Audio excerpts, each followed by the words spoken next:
Niyathi sir, വ്യവസായ വാണിജ്യ മേഖലകൾ അല്ലേ, പൊതുവേ പറയാറുണ്ട് വ്യവസായങ്ങളുടെ ശവപ്പുറമ്പാണ് കേരളം എന്നൊക്കെ. ഈ രണ്ട് മേഖലകളെയും ഉത്തേജിപ്പിക്കുന്നതിനുള്ള എന്തെങ്കിലും പദ്ധതികൾ ഈ ബജറ്റിൽ വിഭാവനം ചെയ്തിട്ടുണ്ടോ? അതിന് അനുസൃതമായിട്ടുള്ള നീക്കിയിരിപ്പ് നടത്തിയിട്ടുണ്ടോ? കേരളം പൊതുവെ ഒരു വ്യവസായ പിന്നോക്ക സംസ്ഥാനമായിട്ടാണ് ഇന്നും കരുതിയിട്ടുള്ളത്. പ്രധാന കാരണം നമ്മുടെ സംസ്ഥാന GDP-യുടെ ഏകദേശം 14% താഴെ മാത്രമാണ് വ്യവസായ മേഖലയുടെ കോൺട്രിബ്യൂഷൻ. അതേകൊണ്ട് തന്നെയാണ് കേരളം വ്യവസായ പിന്നോക്ക സംസ്ഥാനമായിട്ട് ഇന്നും കണക്കാക്കപ്പെടുന്നത്. ഇവിടെ കേരളത്തിൻ്റെ വ്യവസായ മേഖലയിൽ രണ്ട് പ്രധാനപ്പെട്ട ഘടകങ്ങളുണ്ട്. ഒന്ന് മാനുഫാക്ചറിങ് സെക്ടർ, ഒന്ന് ഫാക്ടറി ടൈപ്പ് ഇൻഡസ്ട്രീസ്. ഈ മാനുഫാക്ചറിങ് സെക്ടറിൽ കേരളത്തിന് കൂടുതൽ വളരാൻ സാധിച്ചിട്ടില്ല. തൊഴിൽപരമായിട്ടാണെന്നുണ്ടെങ്കിലും ഉൽപ്പന്നപരമായിട്ടാണെന്നുണ്ടെങ്കിലും ഉയരാൻ കഴിഞ്ഞിട്ടില്ല. ഫാക്ടറി ടൈപ്പ് വ്യവസായങ്ങൾ കേരളത്തിൽ പൊതുവെ കുറവാണ്. കാരണം ഇവിടെ ഭൂമിയുടെ ലഭ്യത കുറവായതുകൊണ്ട് വൻകിട ഫാക്ടറികളോ അങ്ങനെ ഫാക്ടറി ടൈപ്പ് വ്യവസായങ്ങളോ തുടങ്ങുവാനുള്ള സാധ്യതകൾ കുറവാണ്. പിന്നെ നമ്മൾ കൂടുതൽ പ്രാധാന്യം കൊടുത്തിരുന്നത് ട്രഡീഷണൽ ഇൻഡസ്ട്രീസിനായിരുന്നു. അതിൽ പ്രധാനപ്പെട്ടത് കയറുണ്ടായിരുന്നു, കൈത്തറി ഉണ്ടായിരുന്നു. അങ്ങനെ കയറും കൈത്തറിയും പിന്നെ കാഷ്യൂ ഫാക്ടറിയുമായിരുന്നു. ഏകദേശം 10 ലക്ഷത്തോളം ജനങ്ങൾക്ക് തൊഴിൽ കൊടുത്തിരുന്ന ഒരു മേഖലയായിരുന്നു ട്രഡീഷണൽ ഇൻഡസ്ട്രീസ് മേഖല. അത് കാലാകാലങ്ങളിൽ മോഡേണൈസേഷൻ നടത്താത്തത് കൊണ്ടും ടെക്നോളജി അപ്ഗ്രേഡ് ചെയ്യാത്തത് കൊണ്ടും ആ ട്രഡീഷണൽ ഇൻഡസ്ട്രീസ്ക്ക് വളരാൻ കഴിയാതെ വന്നു. ആ പിന്നെ വ്യവസായങ്ങളെയെല്ലാം സഹകരണാടിസ്ഥാനത്തിൽ കൊണ്ടുവന്നെങ്കിലും അതിനെ ശക്തിപ്പെട്ട് വളരുവാൻ കഴിയാതെ വന്നു. ഈ ഒരു സാഹചര്യത്തിലാണ് 2025-26 കേരളത്തിൻ്റെ വ്യവസായ മേഖലയിലെ എന്താണ് വ്യവസായ മേഖലയ്ക്ക് നൽകിയിട്ടുള്ളത് എന്നുള്ളതിനെപ്പറ്റി വിലയിരുത്താനായിട്ട്. ഇവിടെ ആദ്യം നമ്മൾ നോക്കേണ്ടുന്നത് ഏകദേശം 1831 കോടി രൂപയാണ് വ്യവസായ മേഖലയ്ക്ക് മൊത്തത്തിൽ മാറ്റിവെച്ചിട്ടുള്ളത്. അതിൽ ട്രഡീഷണൽ ഇൻഡസ്ട്രിക്ക് മാറ്റിവെക്കുന്നുണ്ട്, MSMEക്ക് മാറ്റിവെച്ചു. MSME എന്ന് പറയുമ്പോൾ മാനുഫാക്ചറിങ് ഇൻഡസ്ട്രീസിന് മാറ്റിവെക്കുന്നുണ്ട്. പിന്നെ കൂടുതൽ പ്രാധാന്യം കൊടുത്തിട്ടുള്ള IT സെക്ടർ ഇൻഡസ്ട്രീസിനാണ് ഏകദേശം 569 കോടി രൂപ നീക്കി വെച്ചിട്ടുണ്ട്. ഇവിടെ നമ്മൾ ട്രഡീഷണൽ ഇൻഡസ്ട്രീസ് നോക്കുകയാണെന്നുണ്ടെങ്കിൽ കയറിനും കൈത്തറിക്കും കശുവണ്ടിക്കും പ്രത്യേകം നാമമാത്രമായ തുക വെച്ചിട്ടുണ്ട്. ഇപ്പം കയറിനാണെങ്കിൽ 50 കോടി മാറ്റി വെച്ചിട്ടുണ്ട്. കൈത്തറിക്ക് അതേപോലെ തന്നെ 10-20 കോടി മാറ്റി വെച്ചിട്ടുണ്ട്. അങ്ങനെ 3 വ്യവസായത്തിനും കയർ, കൈത്തറി, കശുവണ്ടിക്ക് മാറ്റി വെച്ചിട്ടുണ്ട്. എന്നാൽ ഈ മേഖല, പ്രത്യേകിച്ചും കശുവണ്ടി മേഖല അഭിമുഖീകരിക്കുന്ന പ്രശ്നങ്ങൾക്ക് ഒരു പരിഹാരം കാണുവാൻ പറ്റിയ മാർഗനിർദ്ദേശങ്ങൾ ഒന്നും തന്നെ ബഡ്ജറ്റിൽ കാണിക്കുന്നില്ല എന്നുള്ളത് വളരെ പരിതാപകരമായൊരവസ്ഥ. കാരണം കേരളത്തിലെ ഏകദേശം 480ഓളം കശുവണ്ടി ഫാക്ടറികളുണ്ട് സ്വകാര്യ മേഖലയിൽ. അതേപോലെ തന്നെ കാഷ്യൂ ഡെവലപ്മെൻറ്റ് കോർപ്പറേഷനും ഉണ്ട്, അതേപോലെ തന്നെ കാപ്പെക്സ് സൊസൈറ്റിയും ഉണ്ട്.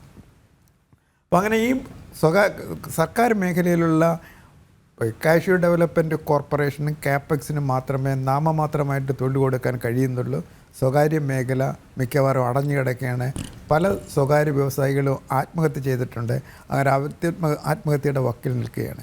ഈ ഒരു സാഹചര്യത്തിലാണ് നമ്മുടെ ട്രഡീഷണൽ ഇൻഡസ്ട്രീസിന് മാറ്റിവെച്ചിരിക്കുന്ന തുക പര്യാപ്തമാണോ എന്ന് മനസ്സിലാക്കേണ്ടത്. അപ്പോൾ നമ്മൾ ഒറ്റ നോട്ടത്തിൽ നോക്കിക്കഴിഞ്ഞാൽ ഈ കശുവണ്ടി ഫാക്ടറി, ഇവിടെ കശുവണ്ടി വ്യവസായത്തിലെ ഏറ്റവും പ്രധാനപ്പെട്ട പ്രശ്നം റോ മെറ്റീരിയൽ കശുവണ്ടിയുടെ ലഭ്യത കുറവാണ്.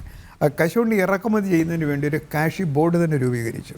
പക്ഷേ ഇറക്കുമതി ചെയ്യുന്ന കശുവണ്ടിയുടെ വില കൂടുതലാണ്, ആവശ്യത്തിന് ഇറക്കുമതി ചെയ്യാൻ കഴിയുന്നില്ല. അങ്ങനെ ഇറക്കുമതി ചെയ്യുന്ന കശുവണ്ടിയുടെ ഭൂരിഭാഗവും സർക്കാർ കശുവണ്ടി ഫാക്ടറിയിലേക്ക് കൊടുക്കുന്നുണ്ട്.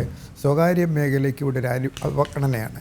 ഇത്തരം പ്രശ്നങ്ങൾ പരിഹരിക്കുന്നതിന് പകരം കുറച്ച് രൂപ കശുവണ്ടി വ്യവസായത്തിന് വേണ്ടി ബഡ്ജറ്റിൽ നീക്കി വെച്ചിട്ടുള്ളത് എങ്ങനെ ചെലവഴിക്കുമെന്നുള്ളതിനെ പറ്റിയോ, അത് ചെലവഴിച്ചു കഴിഞ്ഞാൽ എന്ത് പുരോഗതി കശുവണ്ടി മേഖലയിലും കൈത്തറി മേഖലയിലും കയർ മേഖലയിലും ഉണ്ടാക്കാൻ പറ്റും എന്നുള്ളതിനെപ്പറ്റി ഒരു വ്യക്തമായ വിവരണം ഈ ബഡ്ജറ്റിൽ കൊടുത്തിട്ടില്ല എന്നുള്ളതാണ് എനിക്ക് മനസ്സിലാക്കാൻ. അല്ല, പതിവ് പോലെ ഈ കോടികൾ മാറ്റി വെച്ചിട്ടുണ്ട്, വിഹിതമായിട്ട് അനുവദിച്ചിട്ടുണ്ട്. പക്ഷേ സാറേ, ഇതിൽ എല്ലാ ബജറ്റ് ചർച്ചകളിലും പറയുന്നതാണ് ഇത് പ്രോഗ്രസ് റിപ്പോർട്ട്, ഈ ഒരു അവലോകന റിപ്പോർട്ട് അല്ലേ? അതെ, അത് സമർപ്പിക്കേണ്ടതല്ലേ? അല്ല, അതിനൊരു ഉദാഹരണം കാരണം കഴിഞ്ഞ ബജറ്റിൽ ഇതൊക്കെ പ്രഖ്യാപിച്ചു, ഏതൊക്കെ നടപ്പിലാക്കി, അത് ഉണ്ടാവുന്നില്ല, ഒരിക്കലും ഉണ്ടാവുന്നില്ലല്ലോ. അത് മാത്രമല്ല വേറൊരു കാര്യം കൂടി, സാമ്പത്തിക അവലോകന റിപ്പോർട്ട് പോലും സമർപ്പിച്ചിട്ടില്ല. അതൊരു ഒരു ഒരു ഡോക്യുമെൻ്റ് അല്ലേ പ്രധാനപ്പെട്ട?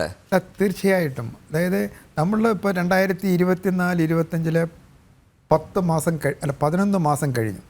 ഈ 11 മാസം അല്ലെങ്കിൽ കഴിഞ്ഞ 2024-25 ബഡ്ജറ്റിലെ പല മേഖലകളിൽ ഒരുപാട് പ്രഖ്യാപനങ്ങളുണ്ടായിരുന്നു. അപ്പോൾ ആ പ്രഖ്യാപനങ്ങളിൽ ഏത് നടപ്പിലാക്കാൻ കഴിഞ്ഞു, അതുകൊണ്ടുള്ള നേട്ടം എന്താണ്, തൊഴിലവസരങ്ങൾ എന്ത് സൃഷ്ടിക്കപ്പെട്ടു, ഉൽപ്പാദനം എന്താ നടന്നിട്ടുണ്ട്, അത് വളർച്ച എന്താണ്, അത് നമ്മുടെ സമ്പദ്ഘടനയിൽ സൃഷ്ടിച്ച പ്രത്യക്ഷ പരോക്ഷ നേട്ടങ്ങൾ എന്താണ് എന്നുള്ളതിനെപ്പറ്റി ഒരു വ്യക്തമായ രൂപം ബഡ്ജറ്റിൽ പറഞ്ഞിട്ടില്ല. അത് പറയേണ്ടിയിരുന്നത് സാമ്പത്തിക അവലോകന റിപ്പോർട്ടിലായിരുന്നു. ദൗർഭാഗ്യകരമെന്ന് പറയട്ടെ, സാമ്പത്തിക അവലോകന റിപ്പോർട്ട് ബഡ്ജറ്റിൽ അസംബ്ലിയിൽ അവർ അവതരിപ്പിച്ചില്ല. അതുകൊണ്ട് അവർക്ക് അല്ലെങ്കിൽ ആർക്ക്, സാധാരണക്കാരനോ അല്ലെങ്കിൽ നിയമസഭാ അംഗങ്ങൾക്കോ എന്ത് നേട്ടങ്ങൾ ഉണ്ടായി എന്ന് വ്യക്തമായി മനസ്സിലാക്കാൻ കഴിയുന്നില്ല. അതുപോലെ തന്നെ കേരളത്തിൻ്റെ ഇന്നത്തെ ഈ സാമ്പത്തിക സ്ഥിതിയുടെ രൂക്ഷമായ തളർച്ചയെപ്പറ്റിയും ജനങ്ങൾക്ക് മനസ്സിലാക്കാൻ കഴിയാത്തൊരവസ്ഥയാണ് എക്കണോമിക് റിവ്യൂ പുറത്തു വരാത്തതും നിയമസഭയിൽ വെക്കാത്തതാണ്. പക്ഷേ നമ്മളത് രാഷ്ട്രീയം ഒഴിച്ചു നിർത്തി നോക്കുകയാണെന്നുണ്ടെങ്കിൽ തീർച്ചയായിട്ടും കേരളം കടുത്ത സാമ്പത്തിക പ്രതിസന്ധിയിലാണ്. കാരണം 2024-25 നമ്മുടെ വാർഷിക പദ്ധതിയുടെ 50% വെട്ടിക്കുറച്ചത്. അങ്ങനെ എല്ലാ മേഖലകളിലും ഇപ്പോൾ വിഴിഞ്ഞമാണെന്നുണ്ടെങ്കിലും വയനാട്ടിലെ ദുരന്ത നിവാരണം വയനാട്ടിലെ ദുരന്ത പുനരധിവാസമാണെന്നുണ്ടെങ്കിലും ഒക്കെ നോക്കിക്കഴിഞ്ഞാൽ ഇതൊക്കെ ഒരു ക്ലിയറായിട്ട് പറയേണ്ടുന്ന ഒരു ഡോക്യുമെൻ്റാണ് എക്കണോമിക് റിവ്യൂ. ആ എക്കണോമിക് റിവ്യൂവിൻ്റെ അടിസ്ഥാനത്തിലായിരിക്കും 2025-26 നമ്മുടെ ബഡ്ജറ്റ് വിശകലനം ചെയ്യപ്പെടേണ്ടത്. ദൗർഭാഗ്യകരമെന്ന് പറയട്ടെ, അങ്ങനെയുള്ള ഡീറ്റെയിൽസ് ഒന്നും അറിയാനായിട്ട് നമ്മുടെ എക്കണോമിക് റിവ്യൂ പുറത്തു വരാത്തതുകൊണ്ട് കഴിഞ്ഞില്ല എന്നുള്ളതാണ്. ചിലപ്പോൾ മനഃപൂർവ്വമായിരിക്കാം, ചിലപ്പോൾ സാങ്കേതിക കാരണങ്ങളെ കൊണ്ടായിരിക്കാം. ഇതിനകത്തെ ഈ ബഡ്ജറ്റിലെ മൂലധന ചിലവ് എന്ന് പറഞ്ഞിട്ടൊരു ചെറിയ കോളമുണ്ട്. Page number 23-ലാണ്. അപ്പോൾ അതിനകത്ത് പറഞ്ഞിരിക്കുന്നത് ഈ സർക്കാരിൻ്റെ 3 വർഷക്കാലത്തെ ബഡ്ജറ്റ് വഴിയുള്ള മൂലധന ചെലവ് 41,772 കോടി രൂപയാണ്. അത് 3 വർഷത്തെ. അപ്പോൾ 3 വർഷത്തെ എന്ന് പറഞ്ഞു കഴിഞ്ഞാൽ അത് കഴിഞ്ഞ പിണറായി സർക്കാരിൻ്റെ കാലത്ത് മൊത്തം 5 വർഷത്തെ ചിലവ് എന്ന് പറയുന്നത് 47,650 കോടി രൂപയാണ്. 2011-16 അത് 24,505 കോടി രൂപയാണ്. അപ്പോൾ ഈ 41,772 ഡിവൈഡഡ് ബൈ 3 എന്ന് പറയുക എത്ര വരും? 13,000. അതെ. അപ്പോൾ നമ്മൾ ഈ കാര്യങ്ങളെല്ലാം പറഞ്ഞ് എല്ലാം ഈ ഒരുപാട് കോടികൾ പറഞ്ഞാലും ആകെ 14,000 അല്ലെങ്കിൽ 15,000 കോടി രൂപയോ ഈ എന്താണ് മാർക്കറ്റിൽ ക്യാപിറ്റൽ എക്സ്പെൻഡിച്ചറായിട്ട് വന്നിട്ടു എന്നുള്ളതാണ് അതിൻ്റെ ഫാക്ട് അല്ലേ? അല്ല, അതിനകത്ത് നമ്മൾ കൃത്യമായിട്ട് മനസ്സിലാക്കേണ്ടുന്നത് കേരളം ക്യാപിറ്റൽ എക്സ്പെൻഡിച്ചറിൽ വേണ്ടത്ര പരിഗണന കൊടുക്കുന്നില്ല. അതിന് കാരണം നമ്മുടെ സാമ്പത്തിക ബാധ്യതകളും അതേപോലെ തന്നെ സാമ്പത്തിക ചേർത്തിട്ടുള്ള കണക്കാണോ അല്ലാത്തതാണോ എങ്ങനെയാണ്? അല്ല, അതിനകത്ത് കിഫ്ബി വേറെയാണ്, ബഡ്ജറ്റിന് പുറത്താണ്. അതാണ് വ്യത്യാസം വരും. അതെ, കിഫ്ബിയുടെ ചേർക്കുകയാണെന്നുണ്ടെങ്കിൽ ചിലപ്പോൾ ഇതിൽ കൂടുതൽ വരുമായിരിക്കും. അപ്പോൾ അതിനകത്തൊരു ജസ്റ്റ് എക്സാമ്പിൾ നമ്മൾ നോക്കിയാൽ മതി. അത് എക്കണോമിക് റിവ്യൂ ഉണ്ടായിരുന്നുണ്ടെങ്കിൽ കൃത്യമായിട്ട് അറിയാമായിരുന്നു.